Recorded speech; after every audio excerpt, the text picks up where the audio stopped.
What's up, y'all? I'm always here with the theater picks Chicagoans cannot stop talking about, and I got another show I want to put on y'all radar. Steppenwolf presents the world premiere of Purpose. It's a play about a fictional Chicago family that's been a pillar of black politics for generations, whose cracks, secrets, and petty dramas are starting to show and threaten the family. It's directed by Tony Award winner Phylicia Rashad and written by Brandon Jacobs Jenkins, whose show Appropriate is currently killing it on Broadway.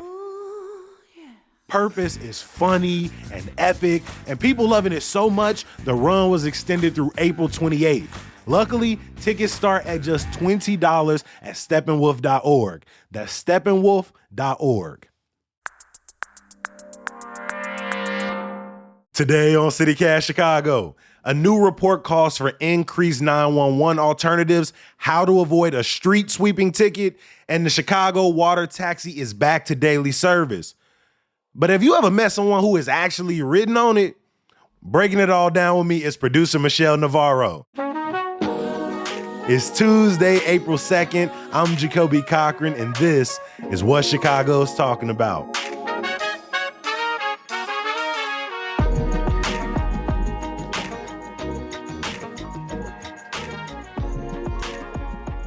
Morning, Michelle. How you feeling? Good morning. I'm doing good. How about you?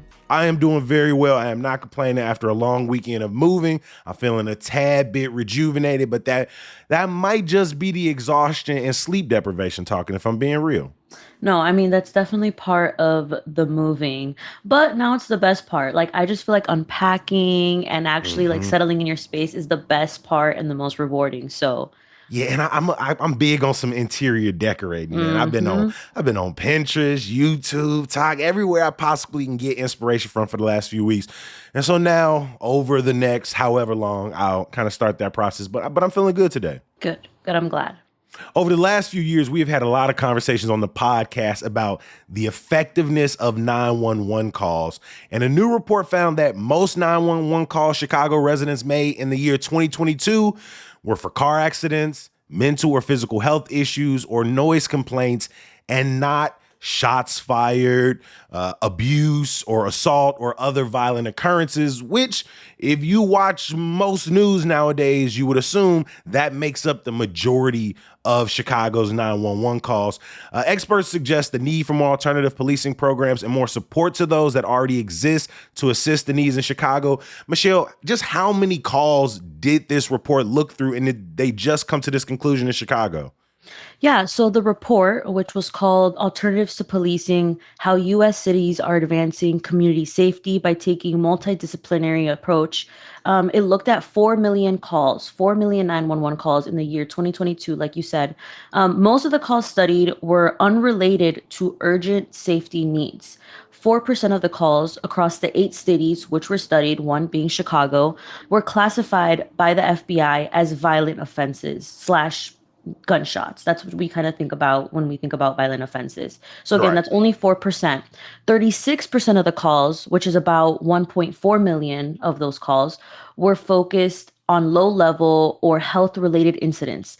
And these can mean like traffic, parking issues, car accidents, and noise complaints, which could be music, right? Or barking dogs, fireworks, etc. And so all these issues are kind of put in together. The report was done by Communities United Chicago, a survivor-led racial justice organization, along with 3 other organizations. Looking at the Chicago analysis, about over 1 million calls, 2.3% of the calls were shots fired, assault, and robbery. More than 53% of the calls focused on low-level health-related incidents, such as traffic or parking issues, car accidents, mental or physical health issues, or some kind of loud noise or similar kind of disturbances. And so you could kind of see, there's a wide range, right? Like, I just feel like people really call 911 for a broad reasons. Some, of course, way more severe than others, right? Like a music complaint, not that severe. Right. The fact that the same, like, if you get into a car accident, if apparently your neighbor is too loud or the barking is too loud, or if your car is stolen or someone breaks into your home, the fact that you call the exact same number, and let's just be real, 99% of the time, if they show up in a timely manner, they're arriving to the situation in the same way. And I don't mean that behaviorally necessary. I mean, they're coming to the situation with their guns, with their squad cars. And one of the big takeaways from this report and the people they talked to was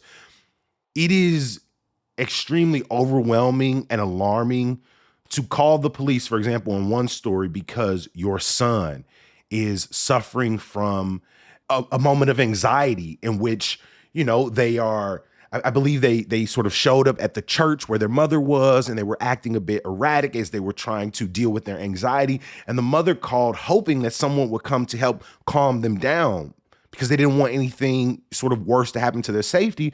And they were like, well, the police pulled up with 6 cars. Everyone was strapped. They pinned her son down. And this was sort of a non-emergency situation. And yet what ended up happening was sort of a quick escalation of violence because let's just be real, y'all. That's what they are trained to do. Sure, there's, sort of de-escalation training and how do we look at things circumstantially. But at the end of the day, they are trained on how to use force. And this report really is trying to get this conversation moving even faster because like we said, in Chicago, we've been talking about how do we invest in sending not just police officers, but mental health specialists and potentially some sort of social advocacy groups along with officers. How do we send medical practitioners? How do we send psychologists and mental health therapists on some of these calls? How do we get nonviolent community members to respond to things like traffic stops? And we really got to get serious on thinking like big picture alternatively because again, on face value, reading this, it makes no sense that the same armed officer who would respond to a mass casualty shooting is also responding to, oh, my neighbors was playing Like That from Metro, Future, and K-Dot too loud last night.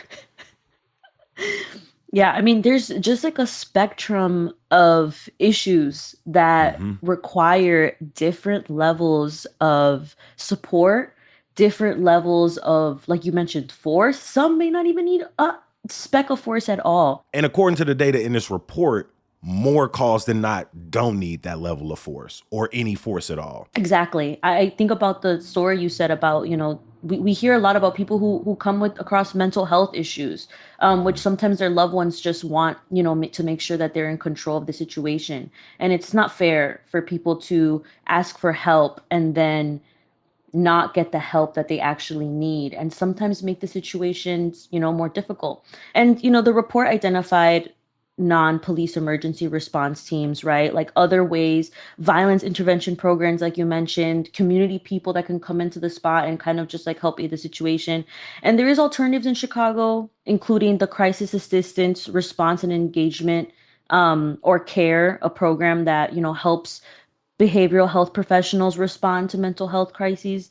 And then the service coordination and navigation, or SCAN, to reduce youth involvement in violence, and a plan to create, the city's first sobering center. And so there's a lot of things that can really aid the situation. And so it's really interesting to see when reports come out that we actually look at, what's being reported and how can the city again meet the needs of the residents, because it seems like we need a lot more people with a lot more different training, because there's just so many different circumstances.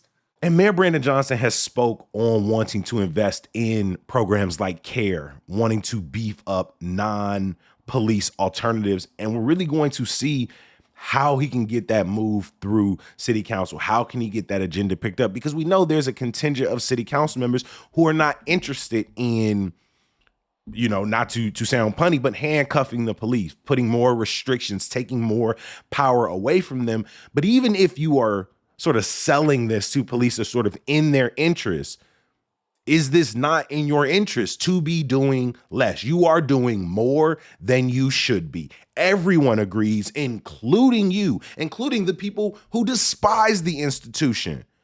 Like, this should be a simpler process. But I also understand, right, that if we were just going to take some of those calls and like put them on 311, for example, we recently had a conversation with the Inspector General, Deborah Witzberg, who, said, pump the brakes there. Just as 911 needs more alternatives, needs us to think thoroughly about how we bring people not only to the service, but get them the help they need.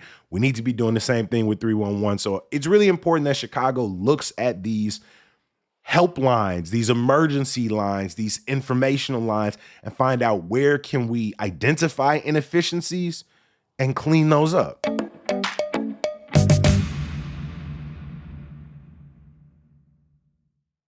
This episode is brought to you by ShipStation. If you run an e-commerce business, you know how much work it takes to produce something great while dealing with complicated shipping issues. That's why over 130,000 companies have turned to ShipStation, an innovative tool that allows you to focus less on shipping and more on building your brand. With ShipStation, you can manage orders, label printing, reporting, and customer service on one easy-to-use dashboard. You'll reduce warehouse costs with reliable enterprise solutions and save thousands on shipping costs with discounts up to 89% off. Plus, you can effortlessly import orders from everywhere you sell online. So, turn your shipping challenges into opportunities for growth. Go to ShipStation.com and use code POD to sign up for your free 60-day trial. That's ShipStation.com, code POD. In yesterday's Guide to April, it feels like we kind of left out one of Chicago's most annoying seasonal changes. Yeah, I'm talking about street sweeping season. Say that 6 times fast. Street sweeping season, street sweeping season, street sweeping season, street sweeping season, street sweeping season, street sweeping season. I'm a professional. I get paid to do tongue twisters. I know it helps keep the street clean, right? I know this, but the parking restrictions can be a lot to manage. So we've got your yearly reminder right here, my friends. Street sweepers cover the city's blocks April through at least mid-November, cleaning them of leaves, litter, and debris, according to the Department of Streets and Sanitation's news release. So folks with cars should check their blocks for signs that say when there'll be temporary parking restrictions for sweeping. The signs usually get posted 2 days before street sweepers come through. I'm trying to think, over on 51st of Dorchester, I think we started seeing them like Friday for Monday. And so we had a bit of a time, but some blocks have permanent signs. They'll tell you, we here on Mondays, we here on Tuesdays, we here on Wednesdays. Pack your shit up, move. Residents can also view street sweeping schedules online or call 311 for the schedule. Boy, 311 be humping. It really be working. You got a rat outside, a pothole. You need to know the street sweeping schedule, the sweet sweeping straddle. But if you forget to move your car, as it typically happens a lot, what's going to happen to you? You're going to get a $60 ticket. And I'm sorry to tell you that, but they'll keep giving it to you every month too. Our newsletter editor, Sydney Madden, has a tip for you. Don't try to outsmart the sweeper. There's always someone who waits and swears they'll move her car by 9 a.m. Just move it the night before and save yourself the heartache and the money. In today's newsletter, you can read Sid's guide to parking. Check it out at chicago.citycast.fm. Obviously, I did not listen to the tip because I trusted myself. I got up. Well, I didn't get up. Somebody woke me up this morning. Taylor woke me up this morning. And I got out to move the car around 8:50 or so. Took me a while to find some parking. But I did notice just how many clear street sweeper signs were in my neighborhood. So I can't really pretend like I did not see them.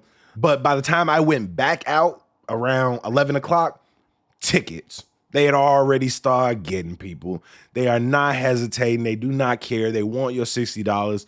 They want your money. They want your money. And it's always funny because it's usually like an entire block empty and it's just like 3 cars sporadically spread out.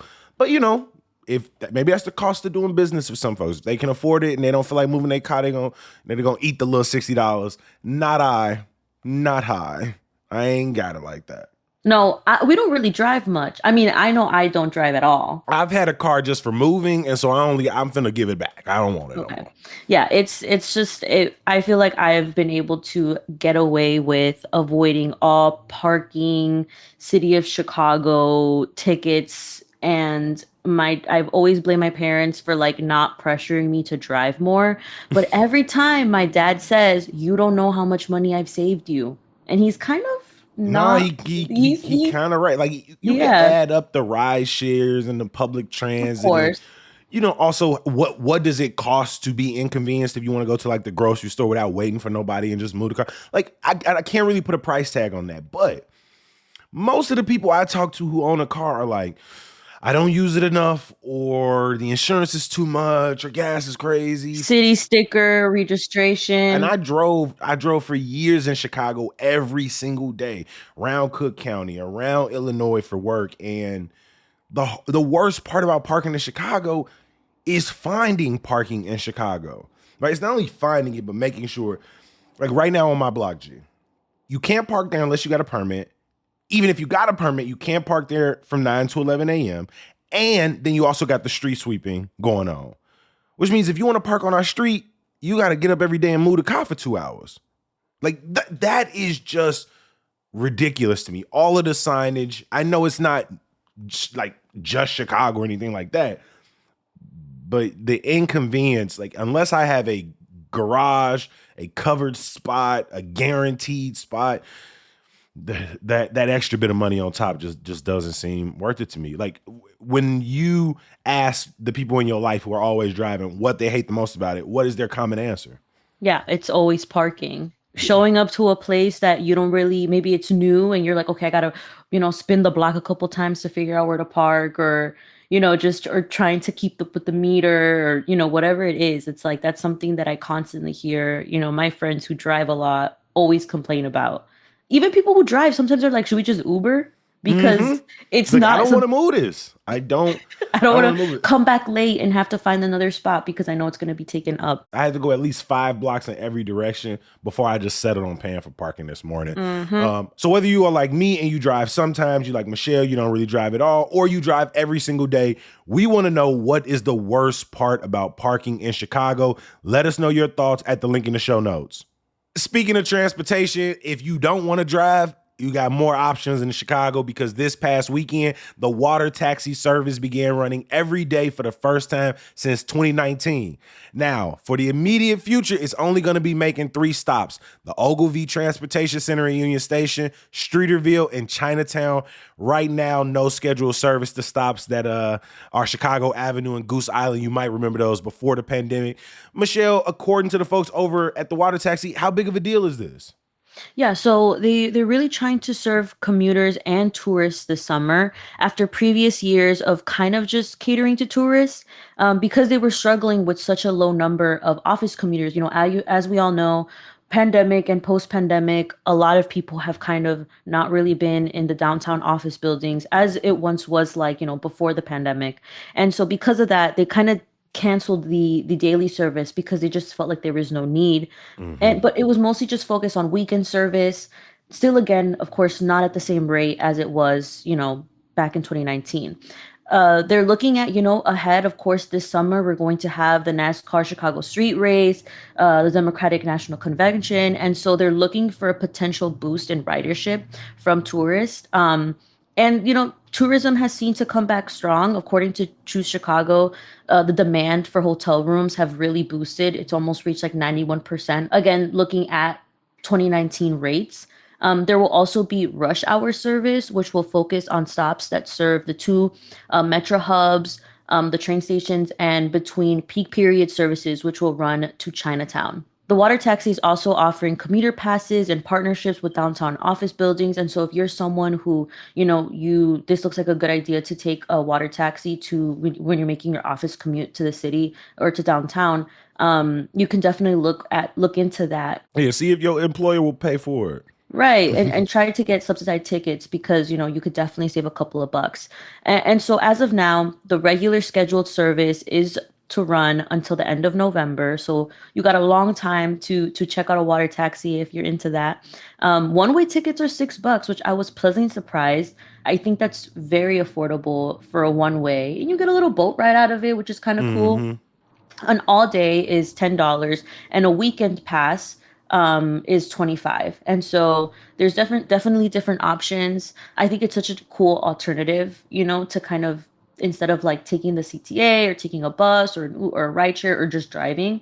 And so, yeah, I'm kind of looking forward to this. I've never ridden a water taxi in Chicago before. Have you? I was going to ask you that because we've covered this time and time again when the weekend service came back. Now, obviously, with daily service coming back, but off the top of my head, not only have I never ridden it, but I can't really think of anybody who has. I want to say Axios reporter / former CityCaster Carrie Shepard. I feel like she was somebody who put me on the water taxi because I've seen them in my life, but I never got on one. I did not know the pricing structure. I didn't even realize it was a water taxi.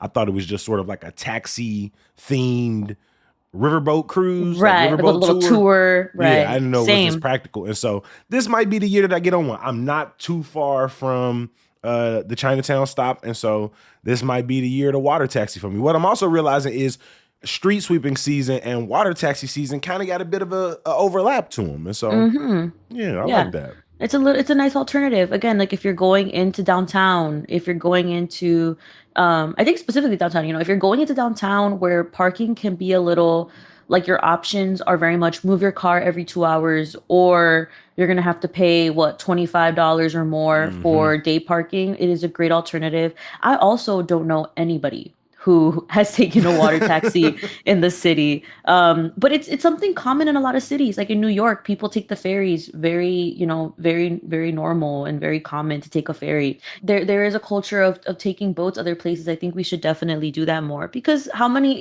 often do you get to ride on the river? I don't get to ride on the river very often unless I have friends in town who like want to take the boat tour. But this is just such a like nice alternative to just, and yeah, I also totally see myself taking the one from Chinatown because it's right off Pingtom Park. So it's a close commute to me, and you get to walk in the park and hop on a boat. It sounds so like luxurious. So I'm kind of excited. Obviously, Michelle and I don't need much convincing, but if there are people who are listening who have also never been on or seen anyone on a water taxi, and you have been and you want to sort of let them know your experience, reach out to us at 773-780-0246. Leave your name, your neighborhood, and your water taxi experience. I want to give a huge shout out to our audio producer, Michelle Navarro. Thanks, Jacoby. No, thank you for making time, my friend. I appreciate you so much. Before we let you go, stay tapped into all CityCast Chicago has to offer by bookmarking our website, chicago.citycast.fm. While you're there, you'll see you can catch up on old podcast episodes, look at our neighborhood guides, Chicago life hacks, and, of course, subscribe to our daily newsletter, Hey Chicago. We've mentioned it multiple times in this episodes because it's that damn good. Now, I know why you stuck around. Some good news. The Chicago Latino Theater Alliance announces its first ever Latine Theater Artist Week. It's going on all week with events and workshops dedicated to independent Latine theater professionals across the city. Now, admission is free to all the events, but you got to register online as space is limited, so check the show notes for more info. As always, we appreciate you for listening and reading. We're going to be back bright and early tomorrow morning. Hopefully you'll join us. Peace. So sweet sweepers cover the city's blocks. What? What'd you just say? Sweet sweepers? Sweet streepers? Sweet streepers? English was my second language, Jacoby. So you funny as hell, dog.